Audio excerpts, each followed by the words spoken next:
మా పార్టీ కేంద్ర కమిటీ సమావేశాలు 16, 17, 18 తేదీల్లో త్రివేంద్రంలో జరిగినాయి. ఆ సమావేశాలు దేశంలో కేంద్ర ప్రభుత్వం తీసుకున్న కొన్ని ముఖ్యమైన నిర్ణయాల గురించి చర్చించి, ఆ నిర్ణయాలు ప్రజలకి చాలా ప్రమాదకరంగా పరిణమించే అవకాశం ఉంది కాబట్టి దాన్ని ప్రతిఘటించాలని చెప్పేసి నిర్ణయించింది. ఈ మధ్య పూర్తయిన పార్లమెంట్ సమావేశాల్లో కొన్ని ప్రమాదకరమైన చట్టాలని చేసింది. 2 చట్టాలని చర్చలకు విడుదల చేసింది. ఈ చట్టాలు మొత్తం దేశంలో అన్ని తరగతుల ప్రజలకి హాని చేయబోతున్నాయి. వీటిలో ముఖ్యమైన చట్టం ఏబీ జీరామ్జీ గతంలో ఉన్న ఉపాధి హామీ హక్కు చట్టానికి బదులుగా ఎమ్మెన్రేగా చట్టానికి బదులుగా ఈ జీరామ్జీని తీసుకొచ్చారు. దీనిలో ప్రమాదకరమైన మార్పులు గతం కన్నా చేయబడ్డాయి. మొదటిది, గతంలో 190% నిధుల్ని కేంద్ర ప్రభుత్వం ఈ ఉపాధి హక్కు అమలు జరగడానికి ఇచ్చేది. ఇప్పుడు దీన్ని 60% కుదించారు. ఆ రకంగా రాష్ట్రాల మీద తీవ్రమైన బర్డెన్ భారం మోపుతుంది ఈ చట్టం. ఇప్పటికే రాష్ట్రాలు అప్పుల పాలై ప్రజావసరాలను తీర్చలేని స్థితిలో ఈ ఉపాధి హక్కు చట్టాన్ని అమలు జరపడానికి రాష్ట్రాలు ఖర్చు పెట్టాలంటే అసాధ్యం అవుతుంది. ఆ రకంగా ఈ ఉపాధి హక్కు అనేది పూర్తిగా నాశనం అవుతుంది. రెండవ ప్రధానమైన మార్పు, 60 రోజుల పాటు ఈ ఉపాధి హామీ పనులు అవసరం లేదు, వాటిని నిషేధించవచ్చు అని చెప్పి చట్టంలో ఉంది. ఏ రోజుల్లో అయితే ప్రజలు ఎక్కువగా ఉపాధి కావాలని కోరుకుంటారో ఆ రోజుల్లో ఈ పనిని నిలిపివేయడం ద్వారా ఈ ఉపాధి హక్కును పూర్తిగా ధ్వంసం చేస్తారు. ఆ రకంగా కూడా ప్రజలకు తీవ్రమైన నష్టం జరగబోతుంది. మూడవది, గతంలో ఎన్ని పని దినాలు ప్రజలు కోరుకొని పనిచేస్తే డబ్బు ఎంతైనా కేంద్ర ప్రభుత్వం చెల్లించాలి. ఇప్పుడు ఎంత అవసరం, ప్రజలు ఎంత కోరుకుంటారనే దాంతో నిమిత్తం లేకుండా కొన్ని కొలబద్దలు పెట్టి రాష్ట్రాలకి నిర్ణీతమైన సొమ్మును మాత్రమే బడ్జెట్లో కేటాయిస్తారు. అంటే తమకు నచ్చిన సొమ్ము రాష్ట్రాలకి ఎక్కువ సొమ్ముని, నచ్చని రాష్ట్రాలకి తక్కువ సొమ్ముని కేటాయించే అవకాశం ఉంది. పనికి డిమాండ్ ఉన్నప్పటికీ అసంబద్ధమైన కొలబద్దలు పెట్టి రాష్ట్రాలకి కేటాయింపులు తగ్గించే అవకాశం ఉంది. ఆ రకంగా ఈ ఉపాధి హక్కుని పూర్తిగా కాలరాచే పరిస్థితి రాబోతుంది. ఇటువంటి నష్టదాయకమైన చట్టం 180% ఉన్న గ్రామీణ ప్రజలకి, అందులో వ్యవసాయ కార్మికులకి, అందులో దళితులకి, మహిళలకి, వృద్ధులకి, వీళ్ళందరికీ తీవ్రమైన నష్టం కలిగించబోతుంది. సామాజిక న్యాయానికి భంగం కలిగించబోతుంది. అందుకని దీన్ని విస్తృతంగా ప్రజలను సమీకరించి వ్యతిరేకించాలని, పాత చట్టాన్ని పునరుద్ధరించాలని చెప్పేసి డిమాండ్ చేస్తూ కార్యక్రమం చేయాలని చెప్పి అనుకున్నాం. ఇక రెండవ చట్టం విద్యుత్ చట్టానికి సవరణలు చేసే చట్టం. ఈ పాత విద్యుత్ చట్టాన్ని సమూలంగా మార్చివేసే సవరణలు చేయబోతున్నారు. ఒకటి, పంపిణీ వ్యవస్థలోకి ప్రైవేట్ సంస్థల్ని అనుమతించబోతున్నారు. ఈ విద్యుత్ సరఫరా వ్యవస్థ ప్రభుత్వం చేతుల్లో ఉంది, దాన్ని ప్రైవేట్ వారు వినియోగించుకునేదానికి కూడా అవకాశం ఇవ్వబోతున్నారు. అలాగే స్మార్ట్ మీటర్లని పెట్టిన వారికే విద్యుత్ సరఫరా అని చెప్పేసి పద్ధతిలో కూడా దీంట్లో సలహాలు ఉన్నాయి. ఎలక్ట్రిసిటీ కమిషన్స్కి, రెగ్యులేటరీ కమిషన్స్కి ఉండే అధికారాలను కూడా తొలగించి వాటిని కూడా కేంద్ర ప్రభుత్వం ఇచ్చిన నిబంధనలకు అనుగుణంగా వ్యవహరించాల్సిన స్థితిని తేబోతున్నాయి. ఇటువంటి ప్రమాదకరమైన మార్పులు ఈ సవరణలో ఉన్నాయి. వీటి మూలంగా రైతులకు ఇస్తున్న ఉచిత విద్యుత్ ఎగిరిపోతుంది. దళితులు, గిరిజనులు ఇటువంటి బలహీన వర్గాలకు ఇస్తున్న రాయితీతోటి ఇస్తున్న విద్యుత్ సరఫరా ఆగిపోతుంది. అన్నిటికన్నా మించి ధనవంతుల దగ్గర ఎక్కువ ఛార్జీ వసూలు చేసి అది కింది స్థాయి తరగతులకి తక్కువ ఛార్జీలు వసూలు చేసే పద్ధతి, క్రాస్ సబ్సిడీ పద్ధతిని దీన్ని పూర్తిగా తొలగించబోతున్నారు. అలాగే హాస్పిటల్స్కి, ప్రభుత్వ విద్యా సంస్థలకి ఇటువంటి వాటికి ఇప్పుడు విద్యుత్ రాయితీలు ఉన్నాయి, వాటిని తొలగించబోతున్నారు. వీటన్నిటి వలన ఇప్పటి వరకు ఇస్తున్న రాయితీల వలన లాభం పొందుతుంది, ప్రయోజనం పొందుతుంది రైతాంగం, దళితులు, గిరిజనులు, ఇతర పేద తరగతి ప్రజలు, వెనకబడిన ప్రాంతాల ప్రజలు, వీరందరికీ తీవ్రమైన నష్టం ఈ మార్పుల మూలంగా జరగబోతుంది. ఇక మూడవది, ఈ ప్రభుత్వం లేబర్ కోడ్లు తెచ్చింది. ఏప్రిల్ 1 నుంచి లేబర్ కోడ్లని అమల్లోకి తీసుకురావాలని చెప్పేసి నిర్ణయం చేసింది. ఈ లేబర్ కోడ్లే కనుక వస్తే యూనియన్ పెట్టుకునే హక్కు పోతుంది, సమ్మె చేసే హక్కు పోతుంది. అలాగే శాశ్వతమైన ఉద్యోగాలు, శాశ్వతమైన ఉపాధి అనేది కాకుండా యజమాని యొక్క ఇష్టాయిష్టాలను బట్టే ఉపాధి కొనసాగే పరిస్థితి రాబోతుంది.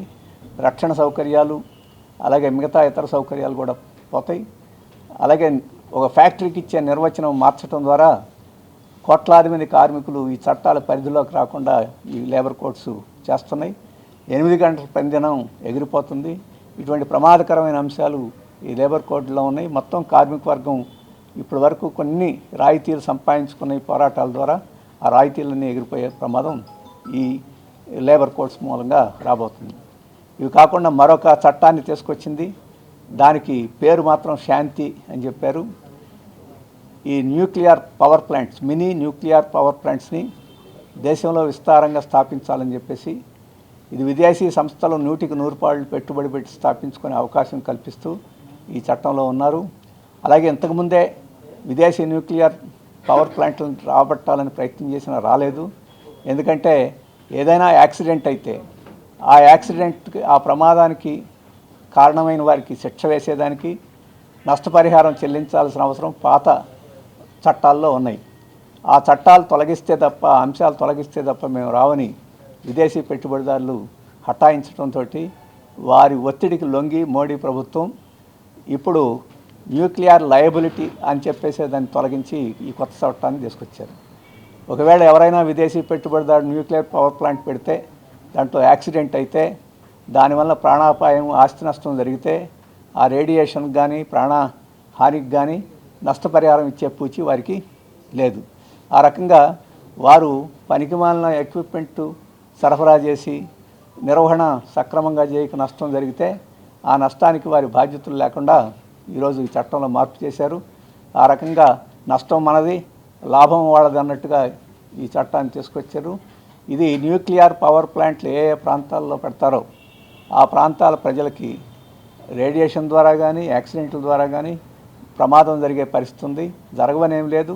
భోపాల్లో గ్యాస్ ఏ రకంగా పేలి ఎంత నష్టం చేసిందో మనం చూస్తున్నాం. అటువంటి పరిస్థితి మళ్ళీ రాదని చెప్పి చెప్పలేం. కాబట్టి ఈ చట్టం కూడా ప్రజలకి ప్రమాదకరమైంది అని చెప్పేసి మేము భావిస్తున్నాం. మన రాష్ట్రంలో కూడా గతంలో కొవ్వాడలో ఇటువంటి న్యూక్లియర్ పవర్ ప్లాంట్లు పెట్టాలని ప్రయత్నం చేశారు. మళ్ళీ అదే కాకుండా అది పునరుద్ధరయ్యే అవకాశం ఉంది. ఇంకా కొన్ని పవర్ ప్లాంట్లని వివిధ ప్రాంతాల్లో పెట్టడానికి చంద్రబాబు ప్రయత్నం చేసే అవకాశం ఉంది. కాబట్టి ఈ చట్టంలో ఆ లయబిలిటీ ఉండే క్లాజ్ లేకుండా ఈ చట్టం మూలంగా ప్రజలకి చాలా తీవ్రమైన నష్టం వస్తుంది అని చెప్పేసి మేము భావిస్తున్నాం.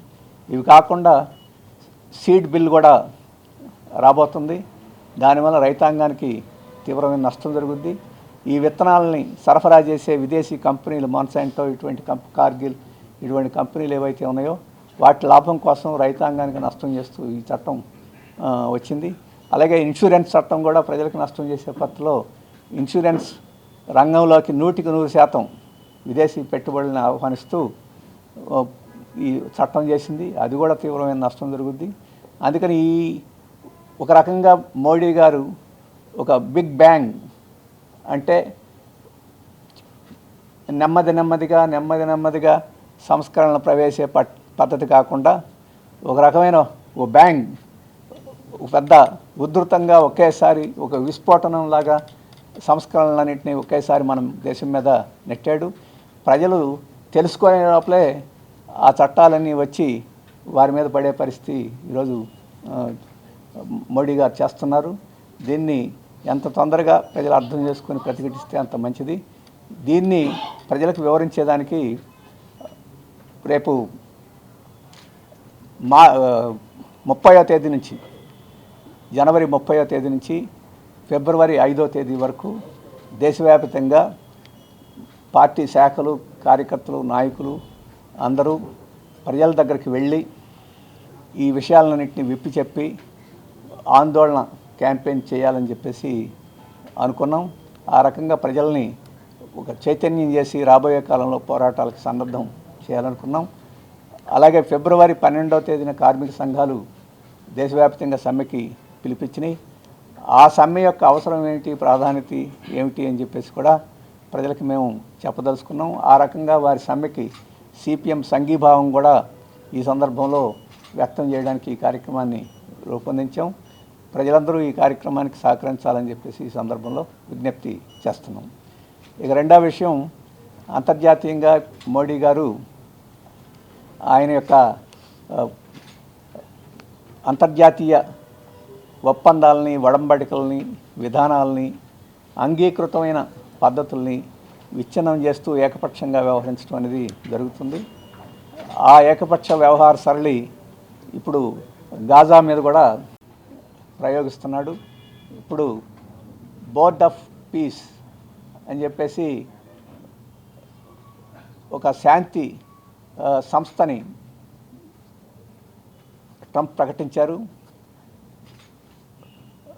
$1 బిలియన్ ఎవరైతే చెల్లిస్తారో దాంట్లో ఆ దేశాల సభ్యత్వం ఉండొచ్చు అని చెప్పేసి కూడా ప్రకటించారు.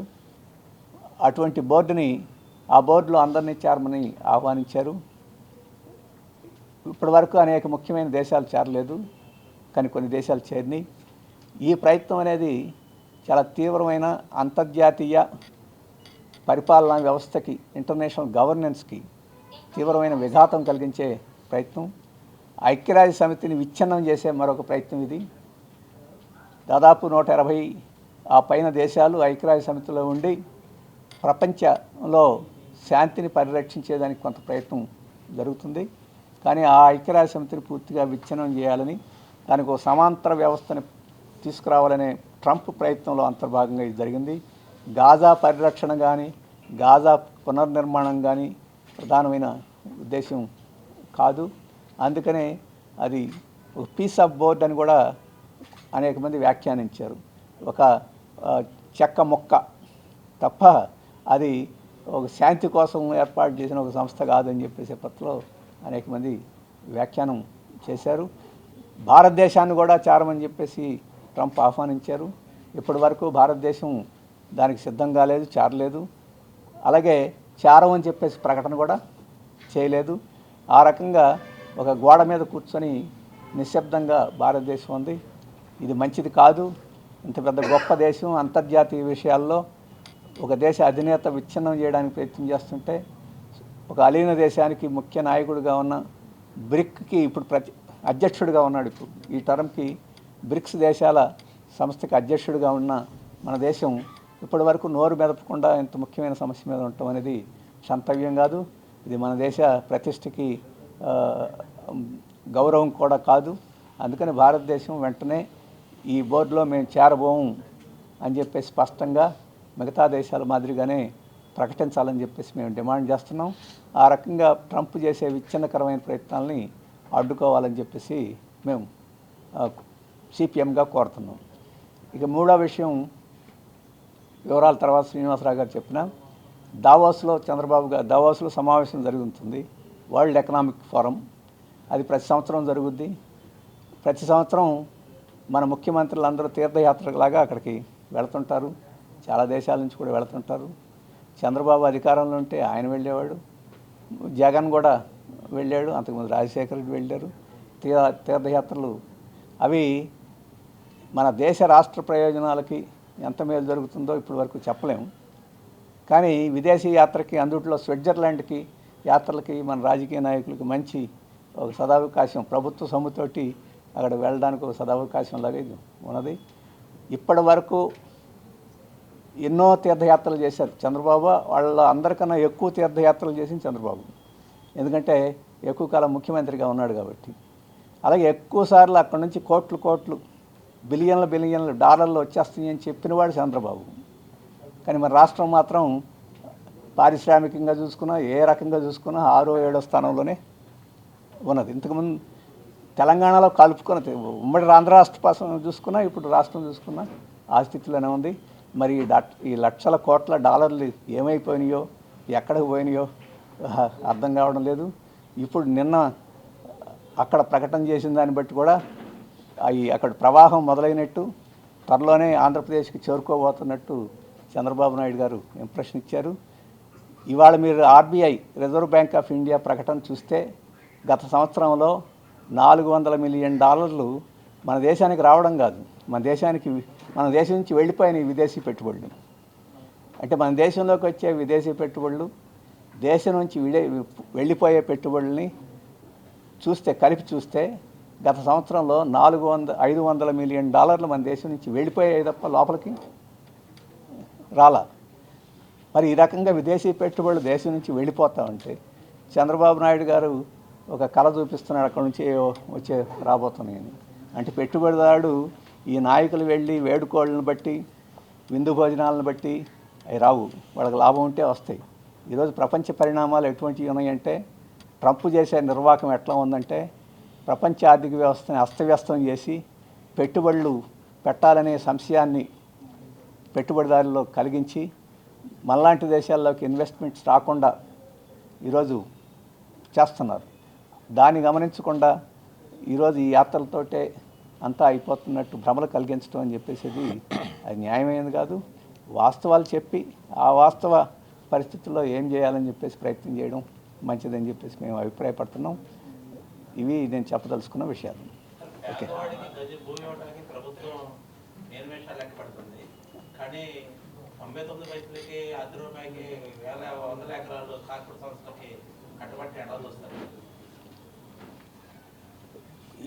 ఏ రాష్ట్రంలో అయినా పారిశ్రామికంగా అభివృద్ధి చేయదలుచుకున్నప్పుడు పనికిరాని భూములు, వ్యవసాయానికి సూటబుల్గా లేనివి, ఖాళీగా ఉన్న భూములు, ప్రభుత్వ భూములు లక్షల ఎకరాల్లో ఉంటాయి. మన రాష్ట్రంలో అటువంటి లక్షల ఎకరాలు చాలా ప్రాంతాల్లో ఉన్నాయి. అటువంటి వాటిల్లో పెట్టుబడిదారులు వచ్చి పెట్టుబడులు పెట్టి పారిశ్రమలను అభివృద్ధి చేయడానికి రాష్ట్ర ప్రభుత్వం పూనుకోవాలి. దానికి ఎవరికి అభ్యంతరం ఉండాల్సిన అవసరం లేదు. కానీ చంద్రబాబు ప్రభుత్వం కానీ గతంలో జగన్మోహన్ రెడ్డి ప్రభుత్వం కానీ అటువంటి భూముల్ని వదిలేసి బాగా రైతులకి అనుకూలంగా ఉండి వ్యవసాయానికి అనుకూలంగా ఉండి భూముల్ని, ముఖ్యంగా దళితులు గిరిజనులు ఎక్కడైతే ఎక్కువ నివసిస్తుంటారో అటువంటి భూముల్ని మరీ ఎంపిక చేసి వారు నోరు వాయ లేకుండా ఎదురు తిరగలేరని చెప్పేసి వాళ్ళని బెదిరించి లొంగ తీసుకోవచ్చు అని చెప్పేసి దృష్టితోటి అటువంటి భూముల్ని ఈరోజు తీసుకునే ప్రయత్నం చేస్తున్నారు. చంద్రబాబు అటువంటి దానికి ఒక ల్యాండ్ బ్యాంక్ అని పేరు పెట్టి దాంట్లో లక్షల ఎకరాలు వేసి వాటిని పంపిణీ చేయాలని ప్రయత్నం చేస్తున్నారు.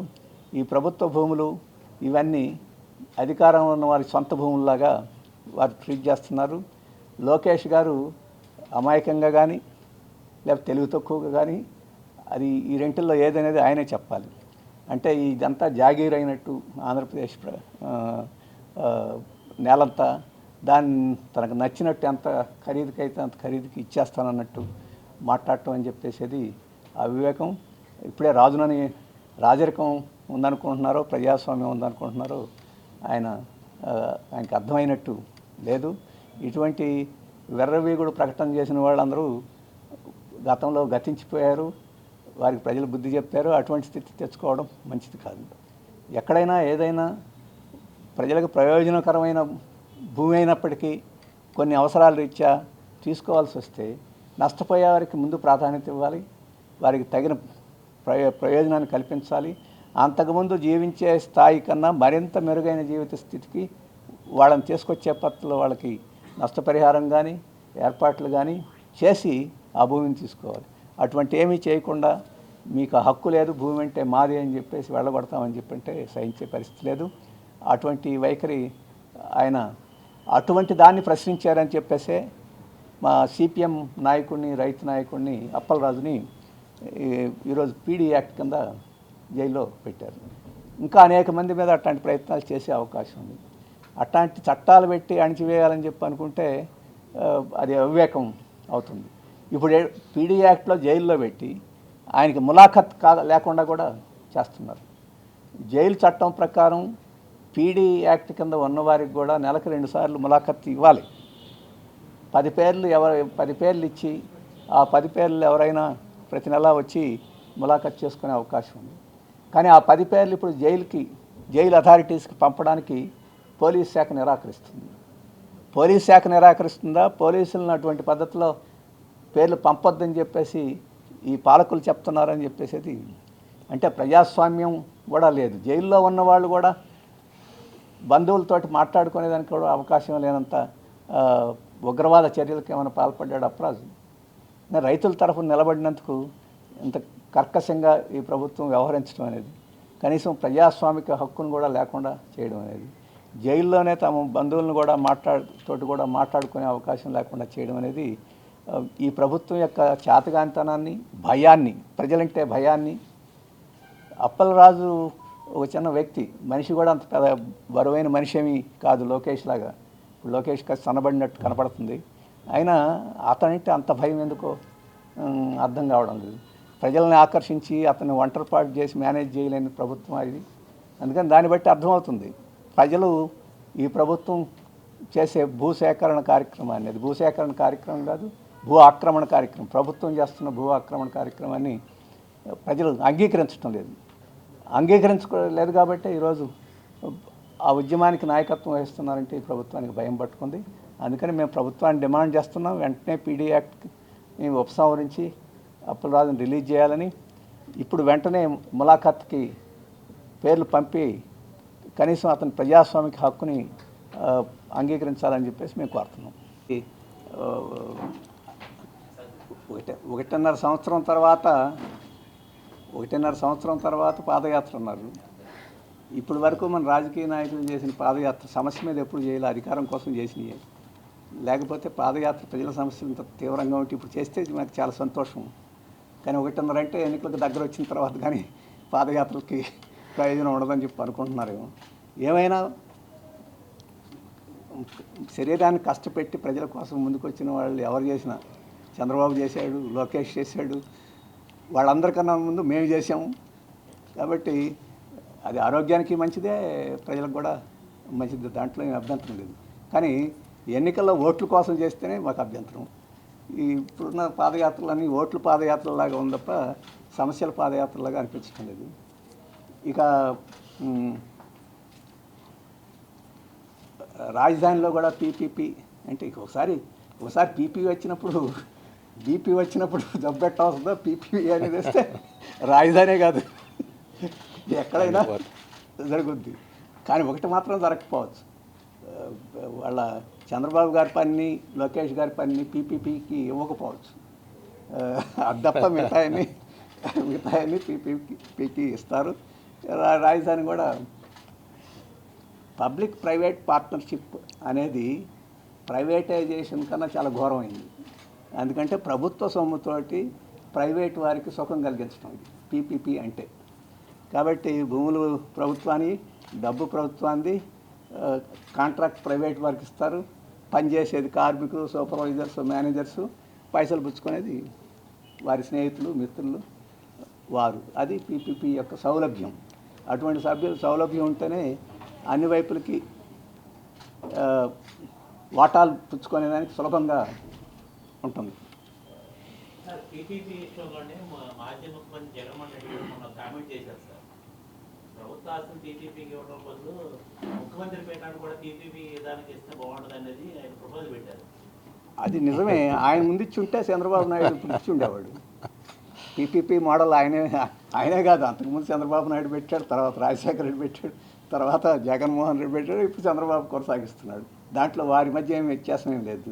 ఒకవేళ అదే కొలబద్ద పెడితే వాళ్ళు ఎవరు ముఖ్యమంత్రి కాదు, అర్హులేం కాదు. మాలాంటి వాళ్ళు ఏమన్నా అర్హత ఏమన్నా మాకేమైనా ఉంటుంది తప్ప వాళ్ళకి మాత్రం ఉండదు. వాళ్ళు అందరు కలిసి ఆమోదించిన విధానమే. ప్రతిపక్షంలో ఉన్నప్పుడు విమర్శిస్తుంటారు, అధికారంలోకి వచ్చిన తర్వాత మళ్ళీ పీపీపీనే సమర్థిస్తుంటారు. మహాత్మా గాంధీ జాతీయ గ్రామీణ ఉపాధి హామీ పథకాన్ని ఎత్తేసి దాని స్థానంలో విబి గ్రామ్జీ అనే కొత్త పథకాన్ని పెట్టడాన్ని మేము తీవ్రంగా వ్యతిరేకిస్తున్నాం. ప్రజలకు ఇది నష్టం. దీని మీద వివరాలన్నీ రాఘవులు గారు చెప్పారు. రేపు జనవరి 30వ తేదీ మహాత్మా గాంధీ వర్ధంతి. ఆయన దేశం కోసం ప్రాణాలు వదిలాడు. ఆయన పేరుని ఇప్పుడు హత్య చేశారు. అంతకుముందు ఆయన హత్య చేశారు మతోన్మాదులు. ఆ మతోన్మాదుల చేతుల్లోనే మహాత్మా గాంధీ చనిపోయాడు. ఇప్పుడు ఆయన పేరును కూడా హత్య చేశారు. ఆ పథకాన్ని కూడా హత్య చేశారు. అందుకని ఆ రోజు మా ఉద్యమం ప్రారంభమవుతుంది. మహాత్మా గాంధీ సాక్షిగా మొత్తం ఈ జాతీయ ఉపాధి హామీ పథకాన్ని కాపాడుకోవటానికి గ్రామాన ప్రజలు శపథం తీసుకుంటారు. ఆ రోజు నుంచి 3 రోజుల పాటు ఇల్లు తిరిగి సంతకాలు సేకరించి 2వ తేదీ గ్రామ సచివాలయాల దగ్గర మహాజర్లు సమర్పిస్తారు ప్రజలందరూ కూడా వెళ్ళి. ఆ తర్వాత 5వ తేదీ అన్ని మండల కార్యాలయాల దగ్గర ధర్నా జరుగుతుంది. మొత్తం ఈ వారం రోజుల కార్యక్రమాన్ని జయప్రదం చేయాలని మేము ఉపాధి హామీ కార్మికులకి, ప్రజలకి, అందరికీ, అన్ని సంఘాలకి వాటికి విజ్ఞప్తి చేస్తున్నాము. ఒకవేళ ప్రభుత్వం స్పందించకుండా దాన్ని అలాగే మొండిగా కొనసాగించాలనుకుంటే మార్చిలో అవసరమైతే చలో లోక్భవన్ కార్యక్రమానికి కూడా మేము సిద్ధపడతాం. ఆ రకంగా దీన్ని ఒక పెద్ద ఉద్యమంగా మేము దేశవ్యాప్తంగా రాష్ట్రంలో కూడా ముందుకు తీసుకుపోవడానికి మేము ప్రయత్నం చేస్తున్నాం. అలాగే ఇప్పుడు దావోస్లో చంద్రబాబు నాయుడు గారు అక్కడి నుంచి ప్రకటనలు చేస్తున్నారు. ఇప్పుడు కలిసిన వాళ్ళందరూ మన ఆంధ్ర వాళ్ళే. రేవంత్ రెడ్డిని కలవటానికి దావోస్ పోవాల్సిన అవసరం లేదు. మిట్టలకి 15వ తేదీ తర్వాత శంకుస్థాపన చేస్తామని ప్రకటించడానికి దావోస్ అవసరం లేదు. ఇప్పుడు మేమే ప్రథమ స్థానంలో ఉన్నాం ఎంఓయూలు అంటున్నారు. విశాఖలో కొన్ని ఎంఓయూలని ఇప్పటి వరకు 2014 తర్వాత రాష్ట్ర విభజన తర్వాత దావోస్లో కానీ లేకపోతే పార్ట్నర్షిప్ సమ్మిట్లో కానీ జరిగినటువంటి ఎంఓయూస్లో ఎన్ని రిలీజ్ అయినాయి, ఎన్ని పరిశ్రమలు పెట్టారు, ఎంతమందికి ఉపాధి కల్పించారో బహిరంగ ప్రకటించమనండి. ఎంఓయూల లెక్క చెప్పడం కాదు. ఎంఓయూల లెక్కలో కూడా మహారాష్ట్ర ప్రథమ స్థానంలో ఉంది, మనం కాదు. తర్వాత గుజరాత్ ఉంది. ఆ తర్వాత ఇంతకుముందు పారిశ్రామిక అభివృద్ధిలో ఉమ్మడి రాష్ట్రం 5వ స్థానంలో ఉన్నాం. ఈరోజు 8వ స్థానంలోకి వెళ్ళాం. ఎక్కడి నుంచి ఎక్కడికి పోతున్నాం. కాబట్టి ఏదో అంతా జబ్బలు చరుచుకొని మేము ఏదో గొప్పగా సాధించామని చెప్పడం కాదు. ఈ 10 సంవత్సరాల్లో దావోస్ యాత్రలు చేసిన ఛార్జీలు కూడా మనకి ఎంఓయూల ద్వారా గిట్టుబాటు అవటంలే. ఛార్జీలు కూడా గిట్టుబాటు కానంత ఈ దివాళా కోరుగా ఈ ఎంఓయూలు ఉన్నాయి. ఎంఓయూలు పూర్తిగా ఆ పేరుతోటి భూములు తీసుకొని రియల్ ఎస్టేట్ చేయటం కోసమే ఈరోజు తాపత్రయపడుతున్నారు. ఇది ఒక రియల్ ఎస్టేట్ వ్యాపారం, ఒక చట్టా వ్యాపారం, అక్రమ వ్యాపారం. ఈ రకమైనటువంటి ఎంఓయూలతోటి రాష్ట్రం అభివృద్ధి కాదు. ఈరోజు మన దేశం నుంచి 1,00,000 కోట్లు పెట్టుబడులు వెనక్కి వెళ్ళిపోయినాయి. కొత్తగా పెట్టుబడులు వీళ్ళు తెస్తారు. రోజు మనం అన్ని 1,00,000 కోట్లు నెల 2 నెలల్లో 1,00,000 కోట్లు వెనక్కి వెళ్ళిపోతే డాలర్ రేటు, మన రూపాయి రేటు పడిపోతుంది. ఎక్కువ రూపాయలు పెట్టాలి. ఇప్పుడు ఇన్ని సంక్షోభాల మధ్య పెట్టుబడిదారులు వస్తారు, పరిశ్రమలు పెడతారని యూత్ని భ్రమంలో పెట్టడం తప్ప ఎక్కడ ఉద్యోగాలు ఇచ్చినటువంటి సంవత్సరంలో ఈ సంవత్సరన్నర కాలంలో ఎన్ని ఉద్యోగాలు ఇచ్చారు? ఒక డిఎస్సి తప్ప. కాంక్రీట్గా చెప్పుకోవాలంటే డిఎస్సి, అది కూడా ఆదివాసీలకు అసలు ఇవ్వలేదు, పాపం అన్యాయం చేశారు. కాబట్టి దీన్ని ఈ దావోస్ ప్రగల్భాలు మాని రాష్ట్రాభివృద్ధికి జరగాలని అంటే ప్రజల యొక్క ఆదాయాలు పెంచడానికి ఇప్పుడు ఉపాధి హామీ పథకం పునరుద్ధరిస్తే ప్రజల ఆదాయాలు పెరుగుతాయి, గిట్టుబాటు ధరలు ఇస్తే ప్రజల ఆదాయాలు పెరుగుతాయి, కార్మికుల వేతనాలు పెంచితే ప్రజల ఆదాయాలు పెరుగుతాయి. ప్రజల ఆదాయాలు పెరిగితే పరిశ్రమలు అవే వస్తాయి పరిగెత్తుకుంటూ తన్నుకుంటూ. ప్రజలను వదిలేసి ప్రజలను దివాళా ఎత్తించి అప్పులు పాలు చేసి మేము పరిశ్రమలు పెడతాం, విదేశీ పెట్టుబడులు తీసుకొస్తామంటే ఇది ప్యూర్ రియల్ ఎస్టేట్ బిజినెస్ తప్ప ఇంకోటి కాదు. రైతుల భూములతో రియల్ ఎస్టేట్ బిజినెస్ చేసే హక్కు ప్రభుత్వానికి లేదు. మీ భూమి మీ హక్కు, దానికి మాది బాధ్యత అని చంద్రబాబు నాయుడు గారు చెప్పారు. మరి ఇదేనా బాధ్యత? రైతుల భూములకు ఇచ్చే బాధ్యత ఇదేనా? లాక్కునే బాధ్యత? భద్రత అంటే లాక్కోవటం. రైతుల భూములకు హక్కు భద్రత ఎలా కల్పిస్తారు? ఇప్పుడు రీసర్వే చేసి పట్టాదారు పాస్ పుస్తకాలు అంటున్నారు. గత ప్రభుత్వం ఏ తప్పులు అయితే చేసిందో సర్వేలో అన్ని తప్పులు కొనసాగుతున్నాయి. కేవలం ఫోటో మార్చారు అంతే. పట్టాదారు పాస్ పుస్తకంలో అంతకుముందు జగన్ ఫోటో ఉండేది, తీసేసి రాజముద్రతో ఆ పాత రికార్డే తప్పులు దడక రికార్డుతో ఇచ్చేస్తున్నారు అన్ని చోట్ల. అవి కూడా కొంతమందికి ఇస్తున్నారు, కొంతమందికి ఇవ్వటల్లా. రీసర్వే ఇప్పుడు కాదు, 30 ఏళ్ళ నుంచి రీసర్వే, డిజిటలైజేషన్ ల్యాండ్స్ జరుగుతున్నాయి. భూస్వాములు, రెవెన్యూ యంత్రాంగం వీళ్ళు ఎవరు కూడా అసలు భూ హక్కులను కల్పించడానికి సిద్ధపడరు. ఈరోజు ప్రభుత్వ భూములు, అసైన్మెంట్ భూములు, ఈ పోరంబోగు భూములు, బంజరు భూములు వీటన్నిటిని వాళ్ళు రాసేసుకుంటున్నారు, వాళ్ళు అడ్డగోలుగా రాసుకుంటున్నారు. అవన్నీ బయటపడకుండా ఉండటానికే ఇప్పుడు ఈ నాటకాలు, సర్వే పేరుతో నాటకాలు ఆడుతున్నారు. సాధారణ పేదలు భూములు అక్రమంగా రిజిస్ట్రేషన్లు ఇప్పుడు ఏలూరు జిల్లా ఎనుమూరులో భూములు వేరే వాళ్ళు రాసేసుకుంటే వీళ్ళ మీద, ఆదివాసుల మీద కేసులు పెట్టి నాన్ బెయిలబుల్ హత్యా ప్రయత్నం అని చెప్పి రెవెన్యూ యంత్రాంగం కొమ్మక్క అయిపోయి లంచాలు తీసుకొని భూస్వాముల పేరుతో రాసేసారు. వాళ్ళు 50 ఏళ్ళ నుంచి సాగు చేసుకుంటున్న భూముల్ని. ఇప్పుడు మన అప్పలరాజు ఈ భూ హక్కు కోసమే పోరాడింది. మీ హక్కు మీ బాధ్యత చంద్రబాబు నాయుడు గారు అంటే భూ హక్కుల కోసం పోరాడినటువంటి అప్పలరాజుని ఎందుకు జైల్లో పెట్టారు? అందుకని అంతా మోసం చేయడం తప్ప రైతులని ఇంకోటి కాదు. హక్కుదారులు రైతులే, లాక్కునే హక్కు ప్రభుత్వానికి లేదు. సుప్రీంకోర్టు చెప్పింది, కేంద్ర కేబినెట్ సెక్రటరీ కూడా చెప్పాడు, బలవంతంగా భూములు తీసుకోము, అది డెవలప్మెంట్ అనేది ప్రజాస్వామ్యం లోబడి ఉంటుంది. ప్రజాస్వామ్యాన్ని హత్య చేసి డెవలప్మెంట్ పేరుతో భూములను తీసుకుపోయి కార్పొరేట్లకు ఇస్తున్నారు. ఇది వాళ్ళు చేస్తున్నటువంటిది. అందుకని అప్పలరాజుని వెంటనే విడుదల చేయాలి చెప్పి మేము కోరుతున్నాం. అట్లాగే ఈ దావోస్లో ఇజ్రాయిల్ ఇండస్ట్రియల్ క్లస్టర్తో ఒప్పందం చేసుకున్నట్టుగా వచ్చింది పేపర్లో. అదొక్కటే ఇజ్రాయిల్ అరబ్ ఇది ఉంది కదా దుబాయ్, వాళ్ళతోటి 2 వచ్చింది. ఇజ్రాయిల్ ఏమిటి? ఇజ్రాయిల్ టెక్నాలజీ ఏమిటి? ఇజ్రాయిల్ టెక్నాలజీ మనుషుల్ని మారణహోమానికి గురి చేసే టెక్నాలజీ వాళ్ళదంతా. మారణహోమ టెక్నాలజీ వాళ్ళ దగ్గర ఉంది. సర్వేలెన్స్ టెక్నాలజీ అంటే ప్రతి పౌరుడు ఏం చేస్తున్నాడు, నిఘా, కాపలా. ఇప్పుడు ఇజ్రాయెల్ టెక్నాలజీ తెచ్చి ఇక్కడున్న 5 కోట్ల మంది మీద కాపలా పెడతాడు అనమాట చంద్రబాబు నాయుడు. నిఘా పెడతాడు, డ్రోన్లు పెట్టి మన ఇళ్లలో ఏం చేస్తున్నాం, లోపల ఏం చేస్తున్నాం, కెమెరాలు పెట్టి ప్రతి మనిషి మీద నిఘా పెట్టడానికి సర్వేలెన్స్ టెక్నాలజీ తెచ్చి మన మీద రుద్దుతాడు. అందుక ఇజ్రాయెల్ టెక్నాలజీ. ఈరోజు ఇజ్రాయెల్ పరమ దుర్మార్గమైన దేశం. పాలిస్తాన్ మారణహోమం చేస్తుంటే దాన్ని ఖండించాల్సిన పోయి వాళ్ళతో ఒప్పందాలు చేసుకుని ఆ మారణహోమం టెక్నాలజీ తెచ్చి, సర్వేలెన్స్ టెక్నాలజీ తెచ్చి మన మీద రుద్దుతామని అంటే మాత్రం మేము అంగీకరించాం. ఇజ్రాయెల్ టెక్నాలజీ ఈ పారిశ్రామిక క్లస్టర్ పేరుతో చేసిన ఒప్పందాన్ని రద్దు చేయాలని చెప్పి మేము డిమాండ్ చేస్తున్నాం. ఇజ్రాయెల్కి ఇక్కడ అడుగుపెట్టే అవకాశం కూడా, రాష్ట్రంలో అడుగుపెట్టే అవకాశం కూడా ఇవ్వకూడదు. ఇది మా డిమాండ్. దీని మీద మా వైఖరిని కూడా మేము ప్రజల్లోకి తీసుకుపోయి అవేర్నెస్ పెంచుతాము. ఇది ముఖ్యమైనటువంటి మా రాష్ట్ర కమిటీ చేసినటువంటి కొన్ని నిర్ణయాలు. హోమ్ మేకర్ అయినా, కంటెంట్ క్రియేటర్ అయినా, కిరాణా షాప్ ఓనర్ అయినా అందరికీ సమాన అవకాశం. భారతదేశం మొత్తం మీద దాదాపు 25,000 మందికి పైగా WCommerce తో స్టోర్స్ నడుపుతున్నారు. Visit www.wcommerce.store